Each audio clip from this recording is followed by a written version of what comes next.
সকলকে জানাই বাংলা নববর্ষের আন্তরিক প্রীতি ও শুভেচ্ছা। বঙ্গাব্দ 1424-এর শুরুতেই আমরা শুরু করতে চলেছি আমাদের নতুন অনুষ্ঠান ফিল্ম রিভিউ।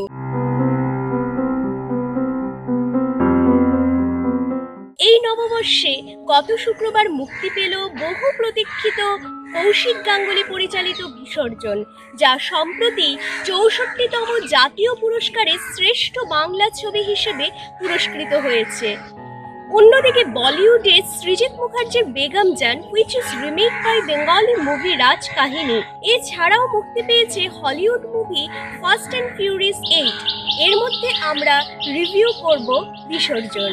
গল্পের শুরুই হয়েছে ইছামতি নদীতে দুই বাংলার ভাসান দিয়ে। দুর্গাপুজোর ভাসানে শুধু দুই বাংলায় মিলে যায় না, মিলে যায় দুটি হৃদয়, ঘুচে যায় ধর্মের বিভেদ। ওপার বাংলার এক বিধবা নারী পদ্মার সঙ্গে এপার বাংলার ব্যবসায়ী যুবক নাসির আলীর ভালোবাসা।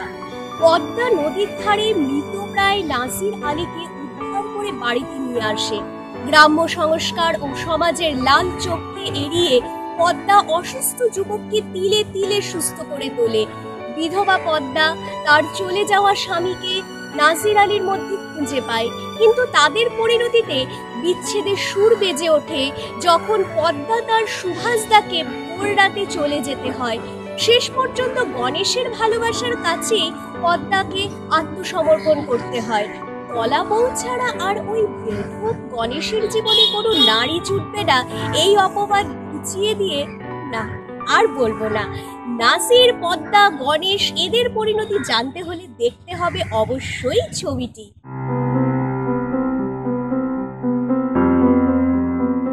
এবার দেখে নেওয়া যাক চিত্রনাট্য এবং সংলাপ। ছবির চিত্রনাট্য হয়েছে অসাধারণ।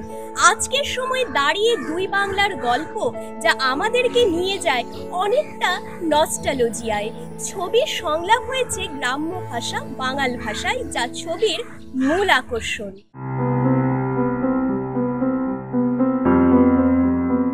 এবার আসছি চরিত্র। পদ্মা চরিত্রে আমরা দেখতে পাই জয়া আহসানকে। এর পূর্বে জয়াকে আমরা দেখেছি সৃজিত মুখার্জির রাজকাহিনীতে। আবারও চেনা গেল তিনি যে কোনো চরিত্রে অনায়াসে মিশে যেতে পারে। নাসির আলী চরিত্রে অভিনয় করেছেন আবির চট্টোপাধ্যায়। আবিরের কাছে কিছু করার ছিল না, কিন্তু যতটুকু ছিল তার মধ্যে গ্রাম্য চরিত্র হিসেবে পরিণত অভিনয় করেছেন। গণেশ চরিত্রটি না বললেই না হয়, তার কারণ এই চরিত্রে অভিনয় করেছেন স্বয়ং পরিচালক। কৌশিক গাঙ্গুলির অভিনয় ছিল অসাধারণ। তার অভিনয়ের আরেকটি বৈশিষ্ট্য দেখা গেল, কিছু না বলেও শুধুমাত্র চোখের ইঙ্গিতে সব বলে দেওয়া। একজন দক্ষ অভিনেতা, এক কথায় অনবদ্য। এছাড়াও পার্শ্ব চরিত্র হিসেবে লামা এবং অন্যান্যরা তাদের মতো করে ভালো অভিনয় করেছেন।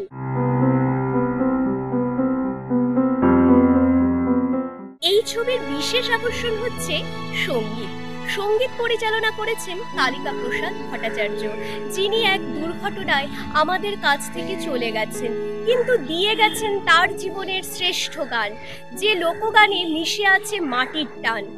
আবহ সঙ্গীতে ইন্দ্রদীপ দাশগুপ্ত। ছবির মুড অনুযায়ী ভালো হয়েছে।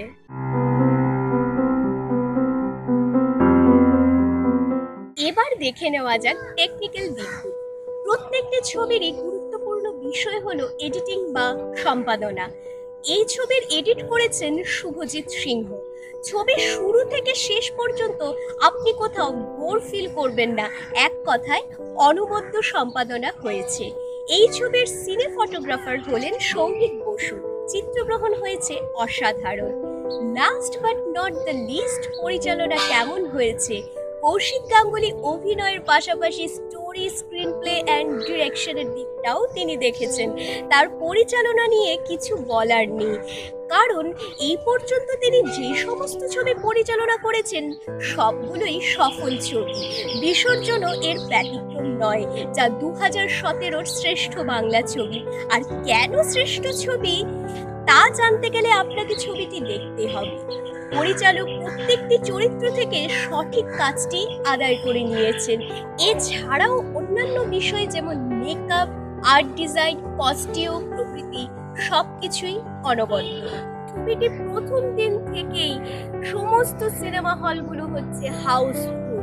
সুতরাং আর দেরি নয়, এবার ঝটপট ছবিটি দেখে ফেলুন।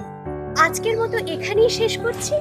আগামী সপ্তাহে আপনাদের কাছে আরো নতুন ছবি নিয়ে হাজির হব। ভালো থাকবেন।